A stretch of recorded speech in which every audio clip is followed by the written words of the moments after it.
Ok, là, donc on attaque la partie sud. Après passer dans le casse-pattes de la partie nord. Hier, on s'est arrêté à Vidzavon, on a fait une bonne demi-journée de repos. Et c'est extraordinaire parce qu'on dirait que dans le sud, pour l'instant, il y a des sentiers, alors que d'où on vient, il y a des pierriers. Mais c'est fantastique. En plus, la pluie s'est arrêtée. Enfin, le lever de soleil est absolument génial. Et vraiment, on va bien profiter de ces journées.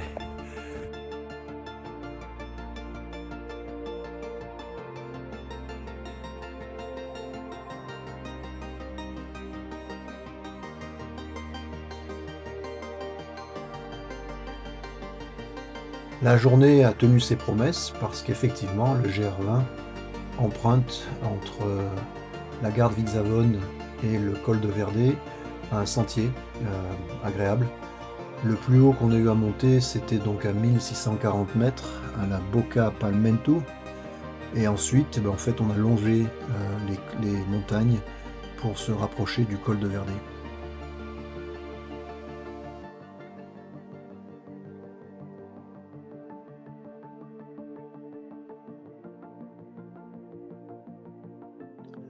Et c'est là qu'on voit qu'on est quand même à plus basse altitude. Un exemple de ce gentil petit taureau qui était au milieu du chemin, qu'on a contourné.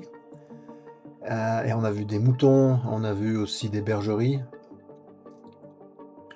Bref, mais mis à part quelques petits passages techniques, parce qu'on est quand même dans le GR20, ça peut pas être complètement plat, vraiment très agréable cette journée dans les forêts corses. En se rapprochant du refuge des Campanelles, on va changer un petit peu de paysage, puisqu'en fait on passe à travers des forêts de conifères, des énormes arbres comme celui-là qu'on voit tomber. On peut imaginer que l'hiver il ne doit pas faire très chaud, d'autant plus que on s'est rendu compte que le refuge des Campanelles c'est en fait à la base d'une petite station de ski.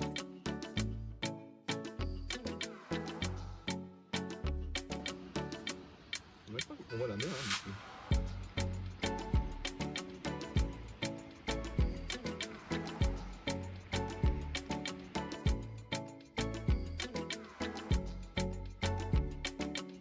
Et comme on ne change pas une recette qui gagne, et ben pour notre repas de midi, on a eu notre demi-baguette, notre fromage corse. Alors le fromage corse, on pouvait en essayer un petit peu différent parce qu'on l'achetait en fait le matin avant de partir.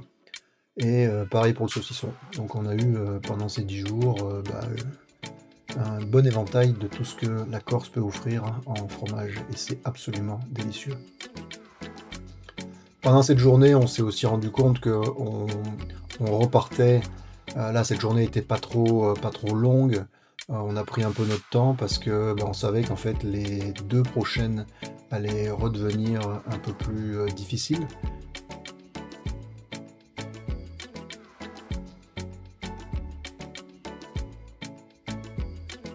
Et on se rend compte que même si les sentiers sont agréables et relativement simples, l'accumulation de fatigue et la moindre petite erreur, ça peut coûter. On a eu 2 exemples comme ça. Un premier où Clem s'est tordu la cheville et en fait il a pu repartir, mais il y a eu une grosse frayeur. Et un autre moment qui s'est passé dans la dernière journée où je sais pas comment j'ai fait, je suis tombé à côté du chemin.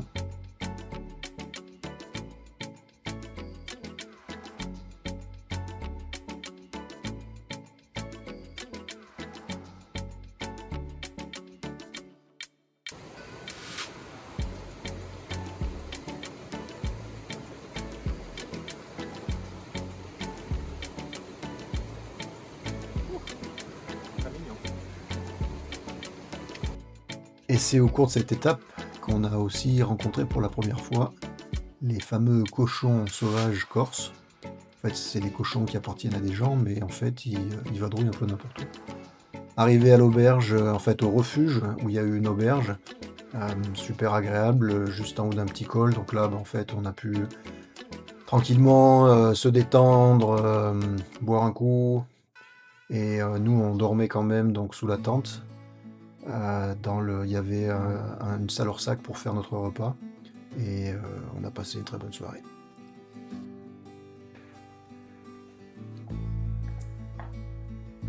Lee.